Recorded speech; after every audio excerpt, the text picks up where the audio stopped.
Ang ganda naman dito. Tingnan mo. Nakamamangha. Uy, wala kayong ganito dito? Alam niyo, sa Encantadia, naiintindihan ko pa kung bakit eh. Pero nasa mundo kayo ng mga tao. Oh, okay lang.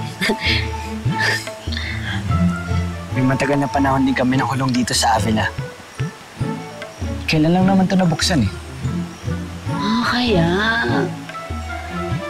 Oh, dahil dyan, groovy tayo. Selfie lang yan. Dapat kayo, di kayo kita. Sige. Ngiti, smile, ganda. Ang cute. Ikaw yung Lausis, oh. Magkaspas paano? Kuya, no? Parang may kilala ako na kamukha mo. Kahawig mo nga siya. Nakapunta ka na ba ng Encantadia? Kaming Lausis, nung mga bata pa kami. Nakausap pa nga namin ang iyong ina eh. Kahit yung pangalan mo ay pamilyar sa akin eh. Pagaspas. Hindi ba ikaw ang nagligtas sa akin noon sa... Sa Encantadia? Maaaring ibang Pagaspas ang nakilala mo noon. Hello po. Isang tabo ng Pagaspas na nanirahan noon sa Encantadia. Naging paborito pa siya ni Dakila at lagi siyang pinasasama sa kung ano-anong misyon. Kabilang siya sa mga mulawin na kaalyado ng Lireo. Bakit hindi mo namin alam ang tungkol sa kanila? Bakit hindi sila dumadayo dito sa mundo natin?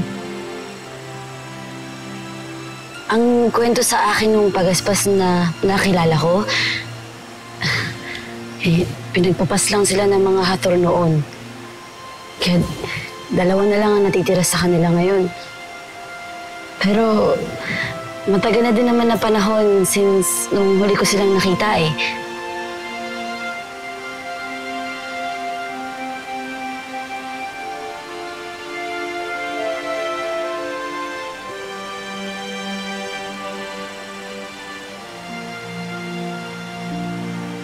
Sige, Rira. Sangre Perena. Maiwan muna namin kayo kay Alma.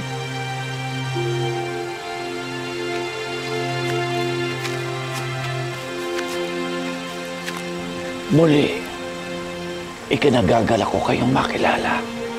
Ganon din kami sa inyo.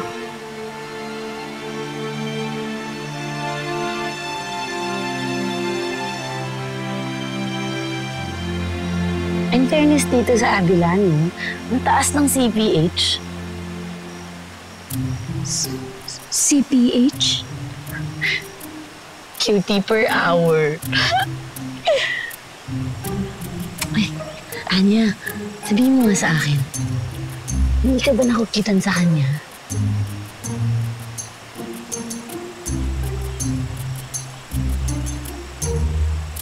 Ay, bongga! Ano mo love life si ate, girl? Ngunit, kaibigan lang ang tingin niya sa akin. Oh, na-friendzone siya. Okay lang yan. Malay mo, marami namang twist ang buhay eh. Lira, huwag mong pakinggan ang aking hadiah. Unahin mo ang iyong sarili. Mas higit na magiging makabuluhan ang iyong buhay kung hindi iikot ang iyong mundo sa mga lalaki. Grabe ka naman, Ashti.